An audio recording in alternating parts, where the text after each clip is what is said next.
موضوع الدرس في ذكر الله وفضائل الحج في الوعظ والإرشاد. الحمد لله وكفى والصلاة والسلام على خاتم الأنبياء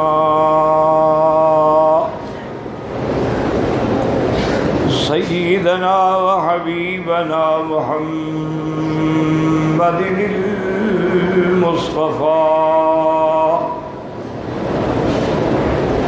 وعلى آله المجتبى وأصحابه النجبى. اللهم صل على سيدنا محمد النبي الأمي الهاشمي وعلى آله وأصحابه نجوم الهدى. أما بعد فقد قال الله تبارك وتعالى في القرآن المجيد والفرقان الحميد: أعوذ بالله من الشيطان الرجيم. بسم الله الرحمن الرحيم. واذكروا الله في أيام معدودات فمن تعجل في يومين فلا إثم عليه ومن تأخر فلا إثم عليه.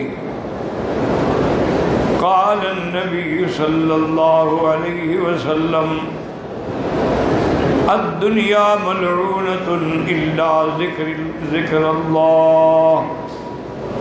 وقال في حديث آخر: إلا عالم ومتعلم، أو كما قال النبي صلى الله عليه وسلم. صدق الله العلي العظيم وصدق رسوله النبي الكريم، ونحن على ذلك من الشاهدين ومن الشاكرين، والحمد لله رب العالمين.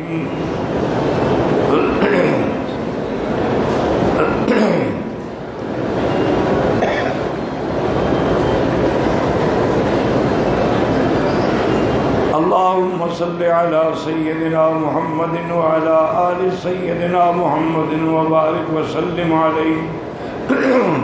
برادران اسلام، واجب الاحترام بزرگوں، دوستوں، بھائیوں، عزیز نوجوانوں، اللہ کے کلام مقدس میں سے ایک آیت مبارکہ اور آقا انعامدار حبیب کبریا سیدنا محمد مصطفیٰ صلی اللہ علیہ وعلا آلہ واصحابہ وسلم تسلیما کثیرا کثیرا کہ فرامین مقدسہ میں سے ایک حدیث تلاوت کی ہے. دعا فرمائیں کہ اللہ تبارک و تعالی اس عاجز کو مع الاہل صحت عافیت کاملہ عاجلہ دائمہ اور حق بات بیان کرنے کی توفیق عطا فرمائیں. آپ کو سننے سمجھنے کی، ہم سب کو حق پہ چلنے کی توفیق عطا فرمائیں. الحمدللہ ایام حج مبارک جو ہیں وہ قریب سے قریب آ رہے ہیں. ایک بات یاد رکھیں کہ تمام عبادات کا خلاصہ کیا ہے؟ ذکر اللہ. اسی لیے اللہ نے فرمایا ہے وَلَذِكْرُ اللَّهِ أَكْبَرُ. اسی لیے فرمایا أَقِمِ الصَّلَاةَ لِذِكْرِي. اسی لیے فرمایا کہ وَاذْكُرُوا اللَّهَ فِي أَيَّامٍ مَّعْدُودَاتٍ. اسی طرح فرمایا وَاذْكُرُوا اللَّهَ عِندَ الْمَشْعَرِ الْحَرَامِ. اسی طرح فرمایا وَاذْكُرُوهُ كَمَا هَدَاكُمْ وَإِن كُنتُم مِّن قَبْلِهِ لَمِنَ الضَّالِّينَ. اسی طرح اللہ تبارک و تعالی نے ارشاد فرمایا کہ میرے ایمان والوں کی صفتیں کیا ہیں؟ الذین یذکرون اللہ قیاما وقعودا وعلی جنوبہم. اور یاد رکھیں کہ تمام عبادات کا خلاصہ کیا ہے؟ ذکر اللہ. جیسے فرمایا فاذکرونی اذکرکم واشکروا لی ولا تکفرون.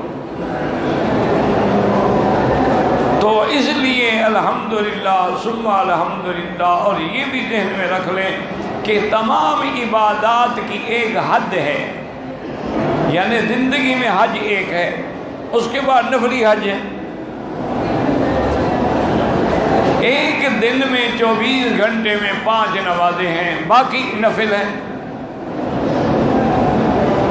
اسی طرح کی میں سال کے اندر جب سال مکمل ہو جائے تو ایک دفعہ زکوٰۃ دینی ہے. جب فصل پک جائے اترے گا تو پھر ہم عشر دیں گے. تو تمام عبادات کی ایک عدد ہے، ایک حد ہے. اس میں آپ نہ کمی کر سکتے ہیں نہ زیادتی کر سکتے ہیں. لیکن ایک ذکر ایسی چیز ہے کہ جس کی کوئی حد نہیں. یا ایھا الذین آمنوا اذکروا اللہ ذکرا کثیرا وسبحوہ بکرۃ واصیلا. اللہ نے حکم دیا کہ ایمان والو بہت ذکر کرو، ہر حال میں میرا ذکر ہو، ہر حال میں میرا فکر ہو. اس کو بعض علماء جو بعد کے متاخرین ہیں وہ پھر تقسیم کرتے ہیں کہ ایک ذکر جہر ہے، ایک ذکر سری ہے، ایک ذکر قلبی ہے، ایک ذکر خفی ہے، ایک ذکر اخفا ہے. یہ ان کے اصطلاح، اصل تو ذکر ہے. تو اب مہربانی کر کے آپ اچھی طرح سے سمجھ لیں، سب سے پہلے حج سے جانے سے پہلے توبہ کر لیں. کیونکہ توبہ ایک ایسی چیز ہے کہ تمام گناہوں کو مٹا دے. سچے دل سے توبہ کریں. اور توبہ کے اندر 3 شرطیں ہیں، یاد رکھ لو. اگر ان میں ایک شرط بھی نہ ہو تو پھر توبہ قبول نہیں ہوگی.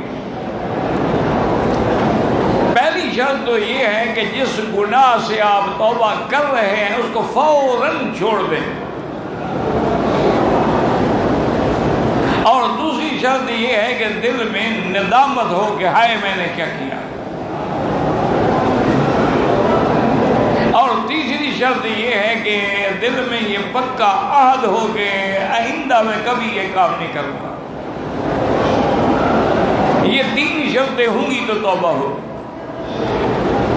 یہ ایک الگ بات ہے کہ انسان توبہ کرنے کے بعد بھی توڑ بیٹھتا ہے، انسان ہے. تو اس کا معنی یہ نہیں ہوتا کہ پھر توبہ نہ کرے، پھر توبہ کرے. کیونکہ توبہ کے دروازے جو ہیں وہ کھلے ہوئے ہیں. 1000 بار بھی توبہ ٹوٹ جائے پھر بھی توبہ کرے. تو اب حج سے جانے سے پہلے توبہ کریں. اور اس کا آسان طریقہ جو ہے وہ یہ ہے کہ 2 رکعت نفل پڑھیں اسی نیت سے. اور 2 رکعت نماز پڑھنے کے بعد پھر سچے دل سے توبہ کریں گے، یا اللہ میری گناہوں سے توبہ ہے. اور اگر کسی بندے کا حق دینا ہے، حقوق العباد ہے، وہ توبہ سے معاف نہیں ہوتا. اس کا حل یہ ہے کہ آج اللہ کے حرم میں بیٹھ کے دل سے عہد کر لیں گے، یا اللہ فلاں فلاں بندے کا جو مجھ پہ حق ہے میں اس کو ادا کروں. اور ممکن ہو تو ٹیلی فون یا خط کے ذریعے یا میسج کے ذریعے اس کو بتلا دے کہ بھئی میں نے اللہ کے کعبے میں فیصلہ کر لیا ہے، تمہارا حق جو ہے میں ادا کروں گا. جیسے جیسے مجھے اللہ توفیق دیں گے میں تیرا حق ہر حال میں ادا کروں. اور توبہ کرنے کے بعد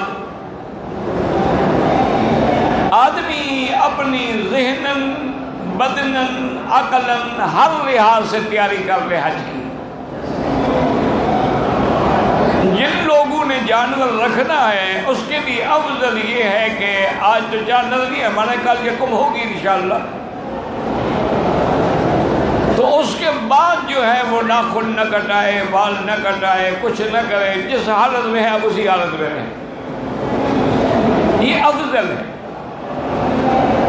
اعلیٰ ہے، اولا ہے۔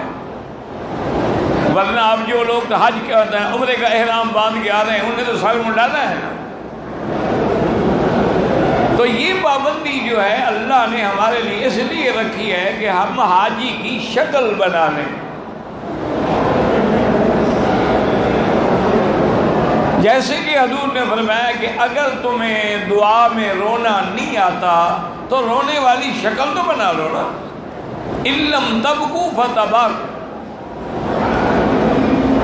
اب جناب آپ نے 2 رکعت نماز پڑھنی ہے۔ اب یاد رکھو جو لوگ بھی تمتع والے ہیں، افراد والے ہیں، سب نے یہی مکے سے نیت کرنی ہے، اور یہ ضروری نہیں ہے کہ آپ حرم میں آئیں۔ اگر حرم میں ہیں تو الحمدللہ بڑی اچھی بات ہے، ورنہ جہاں آپ کا ہوٹل ہے، جہاں آپ کو سکن ملا ہے، وہیں پہ اپنا نہا دھو کپڑے پہن کے 2 رکعت پڑھیں اور حج کی نیت۔ اب یاد رکھو کہ افراد والا بھی حج کی نیت کرے گا، صرف حج، اور تمتع والا بھی حج کی نیت کرے گا، چونکہ عمرہ تو کر چکا ہے وہ، اب عمرہ اس نے ادا کر لیا، اب حج کی نیت کرے گا۔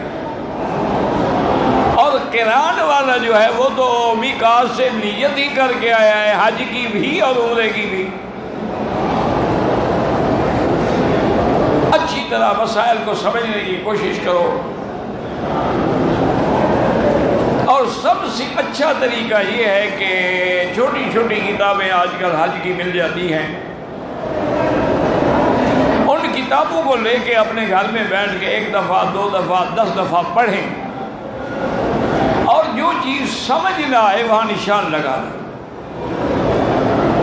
چونکہ یہ اللہ کا گھر ہے اور یہاں کائنات کے ذرے ذرے سے اللہ کی مخلوق آتی ہے، حنفی بھی ہیں، شافعی بھی ہیں، مالکی بھی ہیں، حنبلی بھی ہیں، اہل حدیث بھی ہیں، تو سب علماء نے اپنے اپنے مسلک کے مطابق کتابوں پہ مسائل لکھے ہوتے ہیں، تو آدمی کو پریشان نہیں ہونا چاہیے۔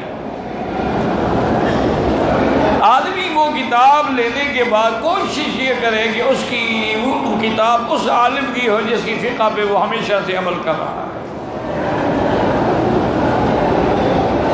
یا جو مسئلہ سمجھ نہ آیا بن سے نشان لگا دیا۔ تو اب آپ نے جناب انشاءاللہ ثم انشاءاللہ سنت یہ ہے کہ 8 تاریخ کو ظہر کی نماز سے پہلے پہلے ہم مینا پہنچ جائیں، یہ سنت ہے، افضل ہے، اعلیٰ ہے۔ لیکن آج کے حالات کے مطابق، نظام کے مطابق 7 کی شام کو مغرب سے مینا جانے والے تیار ہو جائیں گے، اور معلم اور مکتب والے جو ہیں بسیں لگا کے ان کو بھیجیں گے، اور اگر کوئی 7 کی شام کو مغرب کے بعد عشاء کے بعد چلا جائے مینا، کوئی حرج نہیں ہے، کیونکہ بسوں کا نظام جو ہے وہ یہ تقاضا کرتا ہے کہ ہم جلدی سے مینا لوگوں کو بھیجیں، ورنہ سب کو اگر 8 کو بھیجنا شروع کریں وہ تو 9 کو پہنچیں گے انشاءاللہ مینا میں۔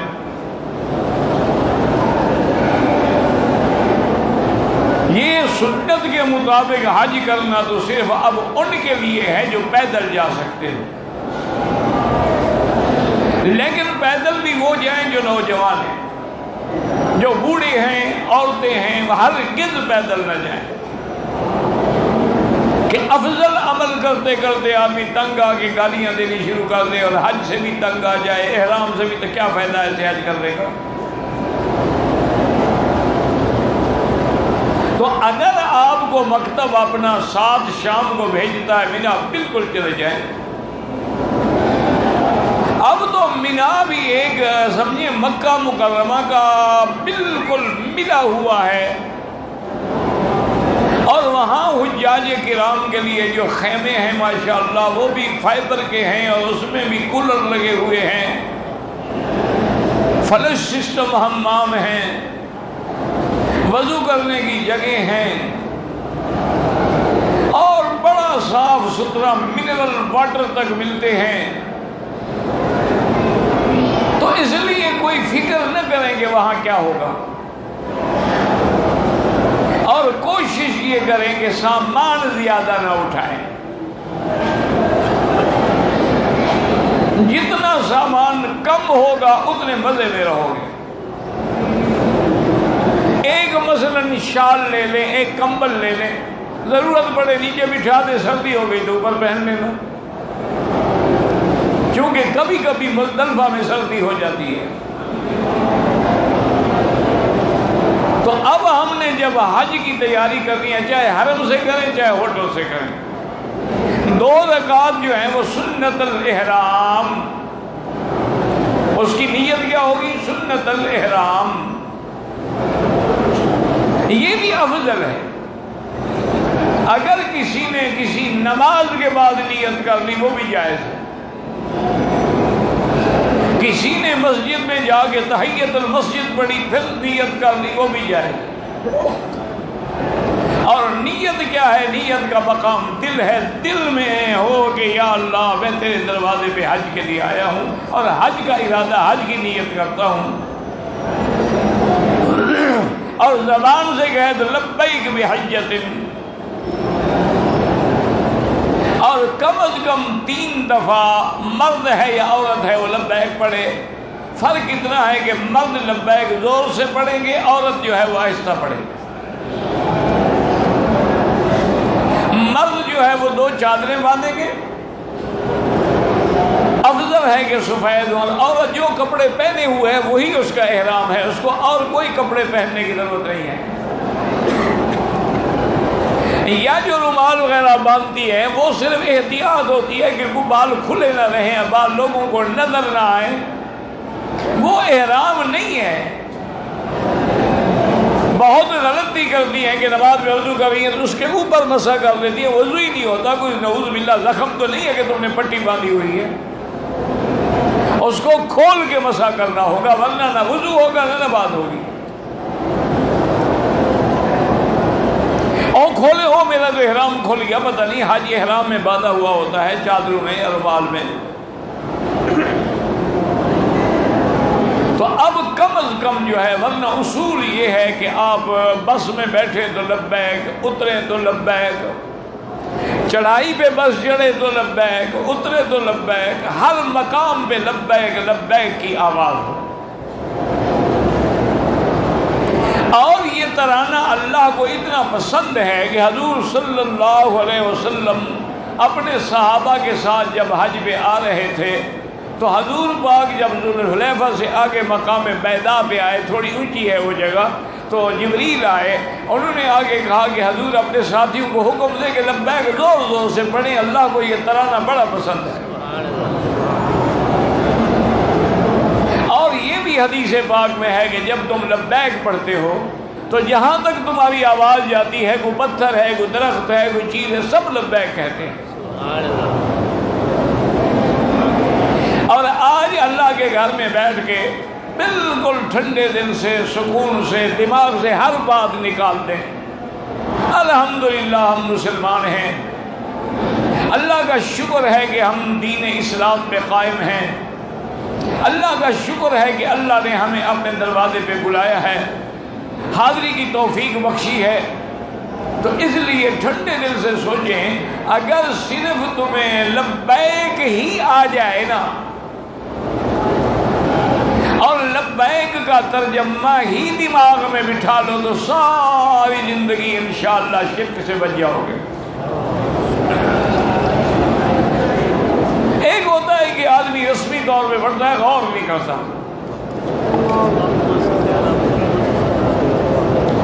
تو جب لبیک پڑھیں ایک تو غور کریں کہ ہم کیا کہہ رہے ہیں، کہ لبیک اللہم لبیک لبیک لا شریک لک لبیک. کیا مانا؟ لبیک حاضر ہوں یا اللہ، لبیک اللہم لبیک، لبیک لا شریک لک لبیک. لا شریک لک، اقرار کرے تیرا کوئی شریک، تیری ذات میں بھی کوئی شریک، تیرے صفات میں بھی کوئی شریک، تیرے احکام اوامر افعال میں بھی کوئی شریک. اس لیے اب اقرار کر دیا ہے کہ لبیک اللہم لبیک، لبیک لا شریک لک لبیک.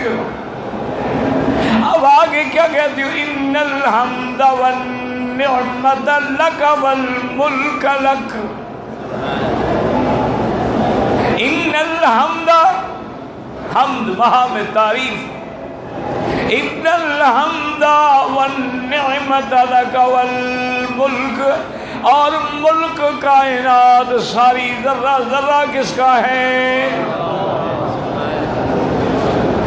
یہی قرآن ہمیں سکھاتا ہے تبارک الذی بیدہ الملک.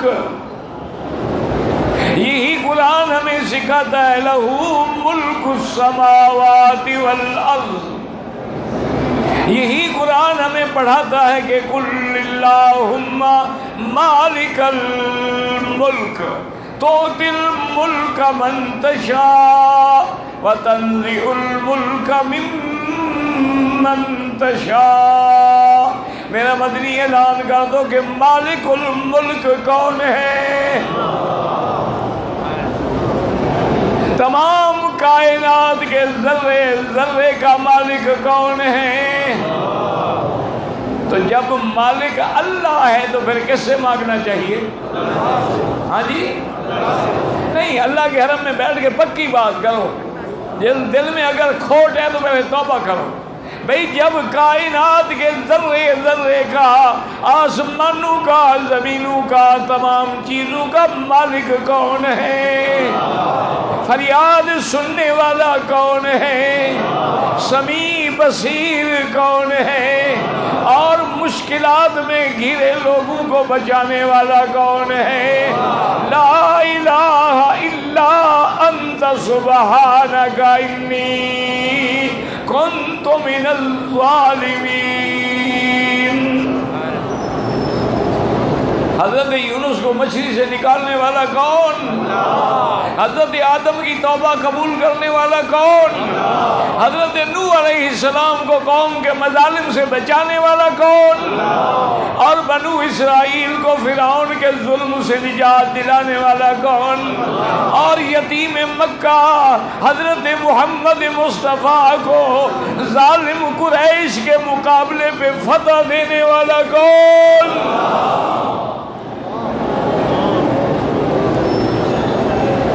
اب ایمان سے کہیں جب سب کچھ اللہ کا ہے، حضرت ابی موسیٰ اشعری کہہ دو رضی اللہ عنہ، صحابی ہیں میرے مدنی پاک کے، ان کو اپنے قبیلہ بنی اشعار کے لوگ جو ہے حضور کی خدمت میں لے آئے کہ حضور سے درخواست کریں کہ بیت المال سے ہماری مدد کریں. حالانکہ یہ شرعاً جائز ہے کہ بیت المال سے یا بادشاہ وقت سے آدمی اپنی ضرورت کی درخواست دے، یہ منع نہیں ہے. حضرت ابی موسیٰ تشریف لے آئے، صبح کی نماز جب ہوئی تو حضور نے یہ آیت پڑھی وَمَا مِن دَابَّةٍ فِي الْأَرْضِ إِلَّا عَلَى اللَّهِ رِزْقُهَا. کوئی زمین پہ چلنے والی چیز، یاد رکھو دریا میں ہے، دریا بھی تو زمین پہ ہے نا. ما يدب على الارض، کوئی چیز ایسی نہیں ہے مگر اس کا رزق اللہ نے اپنے اوپر لے لیا ہے.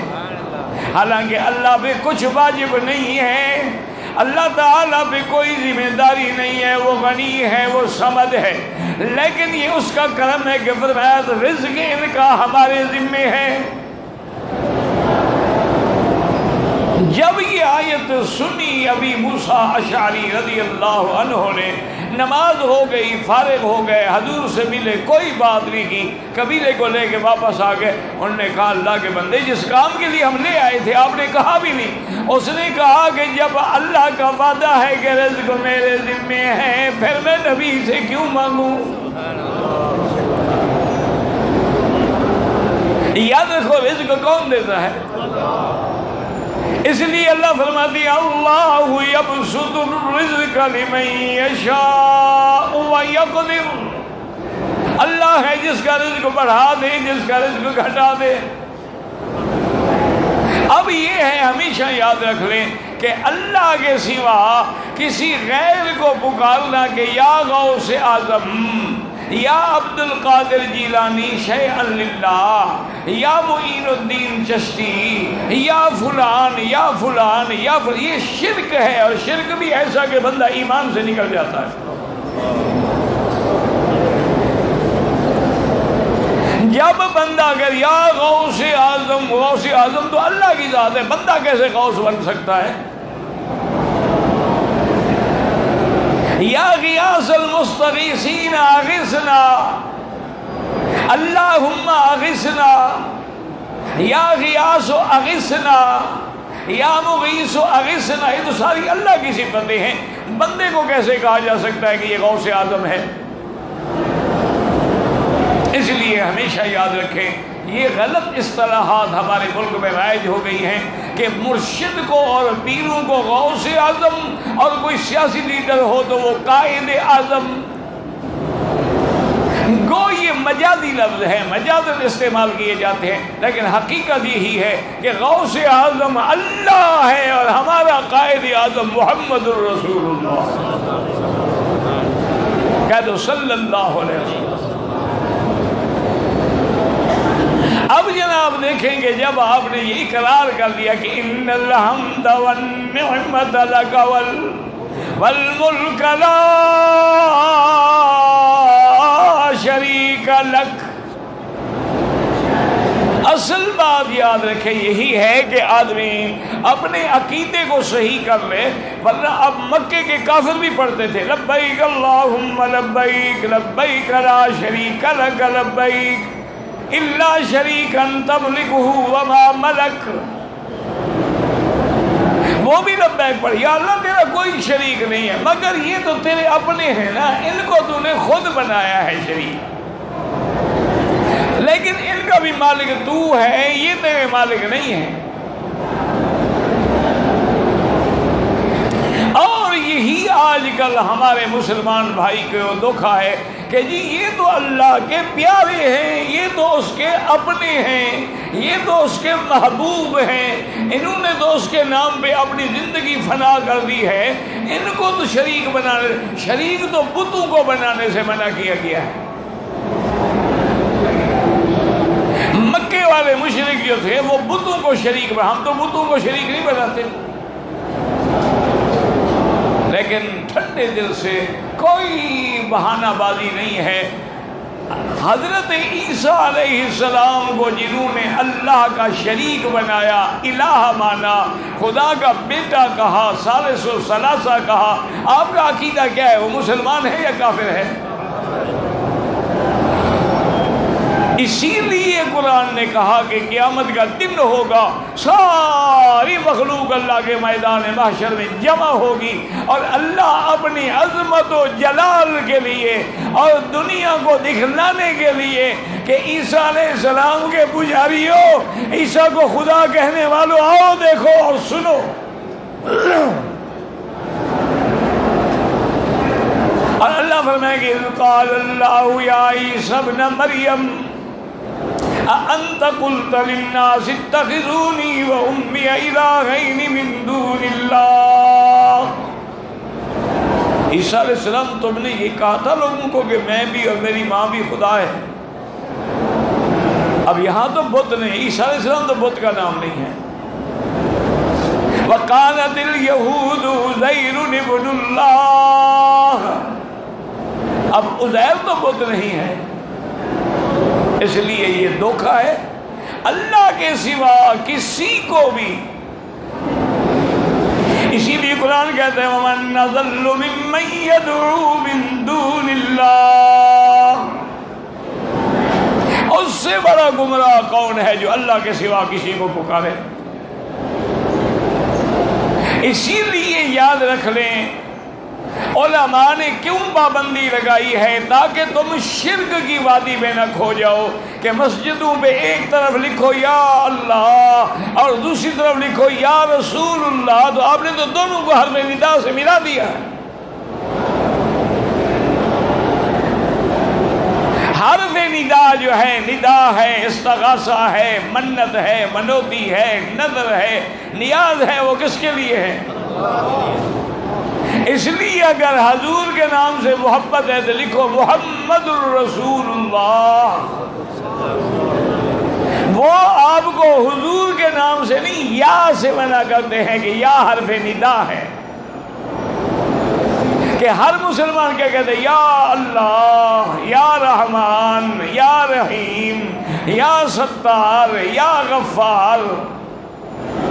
تو یہ حرف ندا جو ہے، ندا صرف اللہ سے کی جاتی ہے،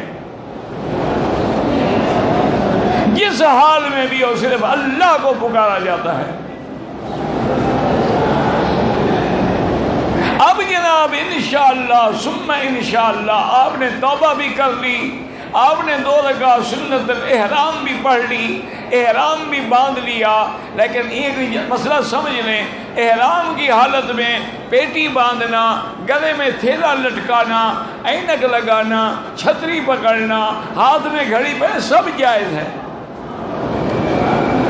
اور جوتی کے افضل یہ ہے کہ اوپر کی ہڈی بھی اور ٹخنے کے بھی ظاہر ہوں، لیکن کسی کے پاس نہیں ہے، صرف ٹخنے ظاہر ہیں، وہ بھی جائز ہے۔ اور یہ ضروری نہیں ہوتا کہ آدمی چپل پہنے، کوئی جوتا بھی انسان پہنے، مقصد یہی ہوتا ہے کہ اوپر کا حصہ بھی ظاہر ہو اور ٹخنے بھی ظاہر ہو، جوتا کوئی بھی ہو۔ بلکہ میرا مشورہ یہ ہے کہ جوتے چپل کے بجائے کوئی اپنی دیہات میں جو جوتے استعمال ہوتے ہیں وہی ٹھیک ہیں۔ چپل سے ایک تو وہ چونکہ پھوم ہوتی ہے اور آگے پتھر بھی، سڑک بھی گرم ہو تو وہ آگ کی طرح گرم ہو جاتی ہے، اور دوسرا یہ ہے کہ اگر پانی ہو تو پانی کے چھنٹے اڑتے ہیں، اپنے کپڑے بھی پلیت اور لوگوں کے کپڑے بھی خراب، اور جوتے میں آرام سے آدمی چلتا ہے۔ صرف بند بوٹ نہ پہنے، تسمے والے بوٹ نہ پہنے، موزے پہن کے اوپر تک لے وہ نہ پہنے، باقی جوتی جو آپ ہمیشہ پہنتے ہیں وہی پہنے رکھیں۔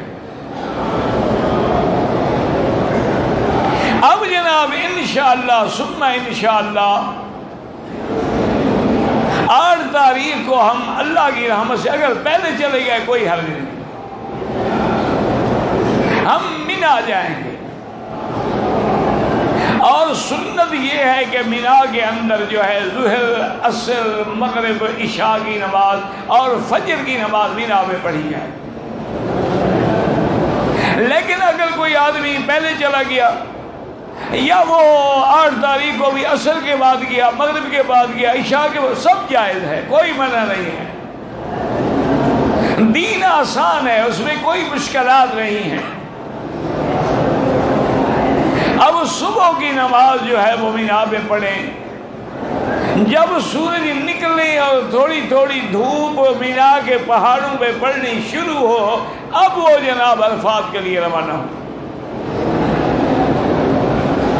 لیکن حالات کا تقاضا یہ ہے کہ وہاں سے قافلے صبح کی نماز سے بھی پہلے عرفات جانا شروع ہو جائیں گے، کوئی حرج نہیں ہے۔ میں نے عرض کیا نا کہ اگر سنت میں عمل کرنا ہے پھر پیدل کرنا پڑے گا، پیدل والا تو اپنی مرضی سے چلے گا، عین وقت پہ نکلے گا۔ اور اگر ہم لوگ احساس کریں تو گورنمنٹ نے اتنے اعلیٰ انتظام کر دیے ہیں کہ مکے سے لے کر عرفات تک پیدل والوں کے لیے بھی سڑک پہ انہیں چھت ڈال دی ہے۔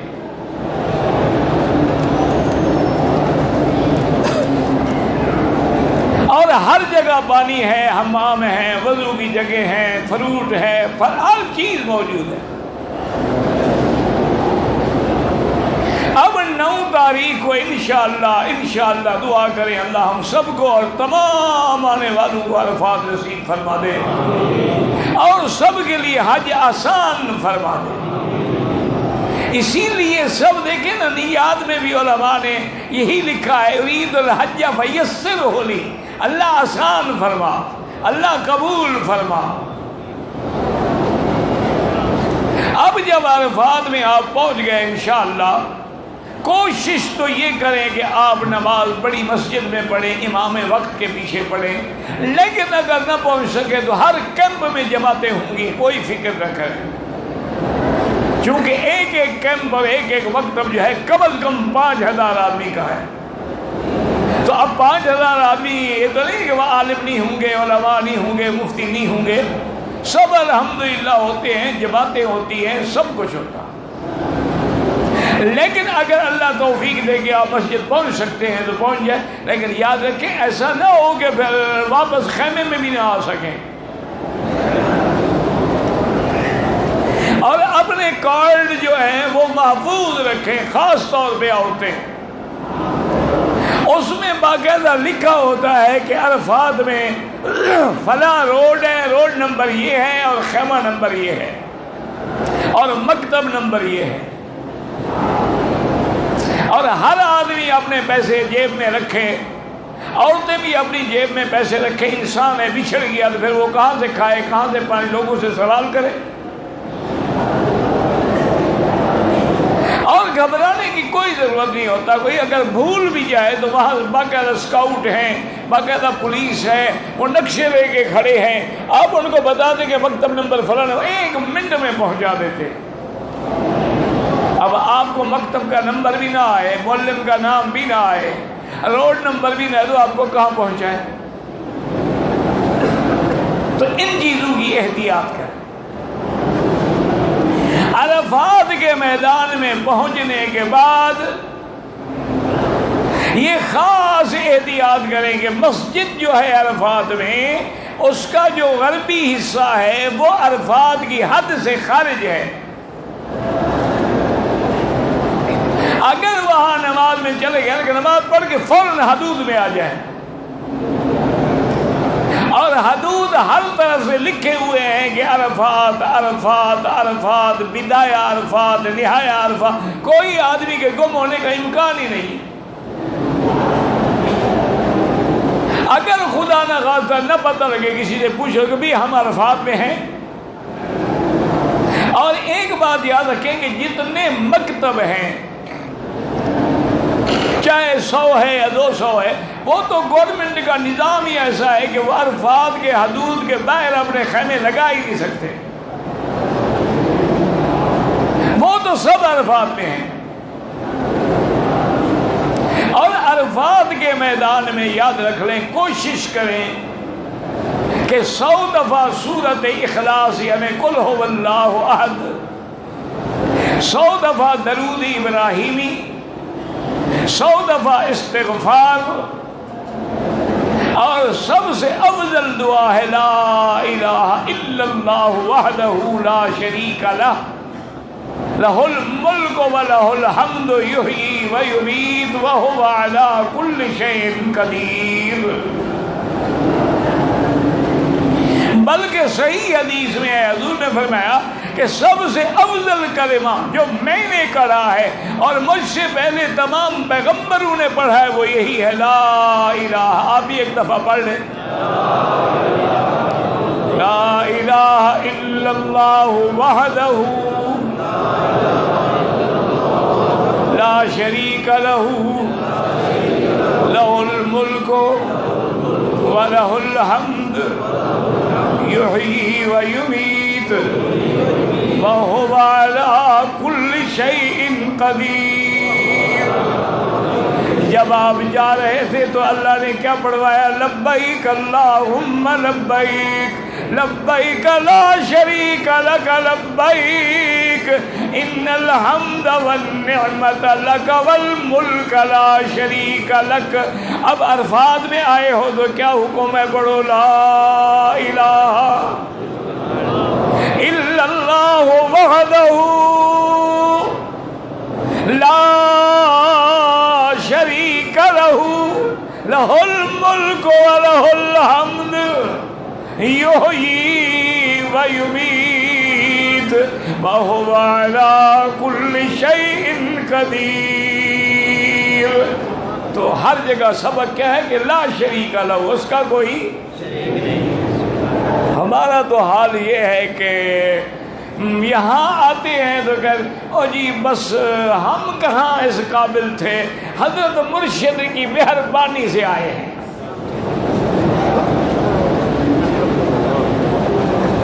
اچھا بعض جو ہیں وہ ذرا اور ترقی کر جاتے ہیں، او جی ہمیں تو کملی والے نے بلایا بس۔ پہلے تو بات یہی یاد رکھے کہ کملی کہاں سے آپ نے ڈھونڈ لی ہے، اور بعض لوگوں نے تو اس کو کالی کملی والا۔ قرآن میں اتنا لفظ تو ہے کہ یا ایھا المزمل، کپڑے میں لپٹنے والے، کالی کملی کا لفظ تو قرآن میں کہیں نہیں ہے۔ یا ایھا المدثر، اے کپڑوں میں لپٹنے والے اٹھو، اب آپ کا وقت آ گیا دعوت دینے کا، تبلیغ کرنے کا۔ تو وہ بھی یہی کہتے ہیں او جی ہمیں تو بس حضور نے بلایا ہے، جب تک حضور نہ بلائے ہم کیسے آ سکتے ہیں؟ خدا کے بندے یہی تو شرک ہے، بلانے والا کون ہے؟ ابراہیم الخلیل نے کس کے حکم سے پکارا اور کس کے حکم سے اعلان کیا؟ وَأَذِّن فِي النَّاسِ بِالْحَجِّ يَأْتُوكَ رِجَالًا وَعَلَىٰ كُلِّ ضَامِرٍ۔ یاد رکھو حج پہ بلانے والا کون؟ اچھا مدینے والے کو کس نے بلایا؟ اور حضور نے جب احرام باندھا تو فرمایا کہ ان الحمد والنعمت لک والملک لا شریک لک۔ اور ہر جگہ آدمی نے یہ وظیفہ پڑھنا ہے۔ مینا میں ہے تو لبیک اللہم لبیک، اب عرفات میں ہے تو لبیک اللہم لبیک، لیکن چونکہ ٹائم ہوتا ہے سورۃ الاخلاص، درود شریف اور یہ کلمہ لا الہ الا اللہ،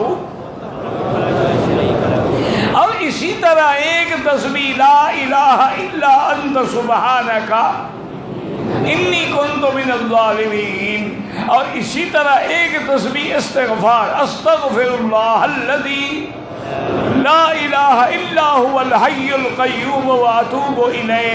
اگر یہ نہ آئے تو استغفر اللہ استغفر اللہ استغفر اللہ۔ اچھا اگر یہ کلمات بھی نہ آئے اپنی زبان میں مانگتے رہو۔ اللہ نے یہ کسی جگہ نہیں فرمایا کہ عربی میں دعا مانگو، فرمایا مانگو۔ اچھا ایمان سے ٹھنڈے دل سے بتائیں، مثال کے طور پہ ایک پیر ہیں ہمارے پاکستان میں، تو ان کو اردو تو آتی ہے لیکن انگریزی نہیں آتی۔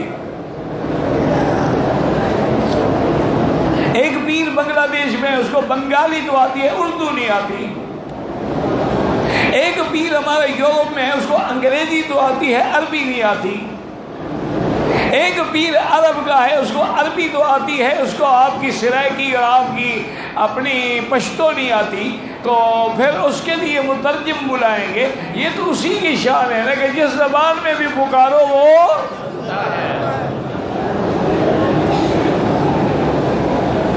اس کا حکم ہے کہ مجھ سے مانگو۔ اور حدیث میں آتا ہے حضور نے فرمایا لوگوں سے مانگو تو ناراض ہوتے ہیں اور اللہ سے نہ مانگو تو اللہ ناراض ہوتے ہیں، کہ جب میں نے حکم دیا ہے کہ ادعونی، مجھ سے مانگو۔